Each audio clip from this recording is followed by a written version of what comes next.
இன்னைக்கு அரசியல் வியாபாரிகள் தமிழகத்துல அண்ணல் அம்பேத்கர் ஐயாவை வைத்துதான் இங்க அரசியலே நடக்குது. இதை வைத்துதான் பிளவுவாத அரசியல் இங்கே நடத்தி கொண்டிருக்கின்றார். காலையில பாத்தீங்கன்னா ஒரு தலைவர் ட்விட்டர்ல போட்டிருப்பாரு, நான் ஏன் ஒரு நிகழ்ச்சிக்கு போகல, இன்னொரு தலைவர் நான் ஏன் நிகழ்ச்சிக்கு போறேன். தமிழக அரசியல் எப்பொழுதும் அண்ணல் அம்பேத்கர் ஐயாவை சுத்தி தான் இருக்கு.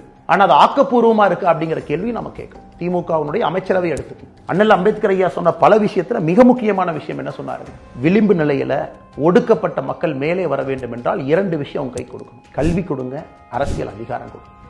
இன்னைக்கு ஒரு முன்னேறிய மாநிலமாக இருக்கக்கூடிய தமிழகத்துல உண்மையாலுமே பட்டியலின சகோதர சகோதரிகள், பழங்குடியின சகோதர சகோதரிகளுக்கு அரசியல் அதிகாரம் கொடுத்திருக்குமா நீங்க யோசிச்சு பாருங்க. நெஞ்ச தொட்டு யோசிச்சு பாருங்க. இல்லை.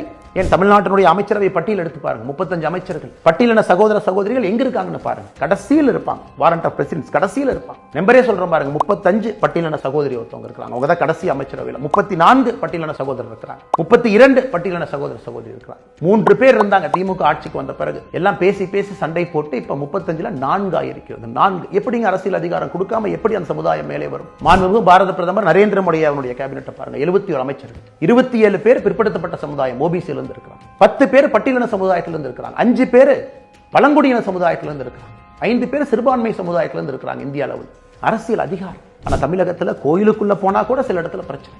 ஆனால் அம்பேத்கர் ஐயா விருப்பப்பட்டதே தி ரிசர்வ்டு கான்ஸ்டிட்யூன்சி. அங்க கண்டெஸ்ட் பண்ணி ஒரு பெரிய வாய்ப்பு கொடுத்து அவர்கள் வெளியே வரும்பொழுது மாபெரும் தலைவர்களாக அவர்கள் வருவார்கள் என்று. ஆனா இன்னைக்கு ஒரு சாதாரண பஞ்சாயத்து எலெக்ஷன்ல இருந்து யோசிச்சு பாருங்க, ரிசர்வ்டு கான்ஸ்டிட்யூன்சில போட்டியிட்ட நம்முடைய சகோதர சகோதரிகளால கொடியேற்ற முடிகிறதா?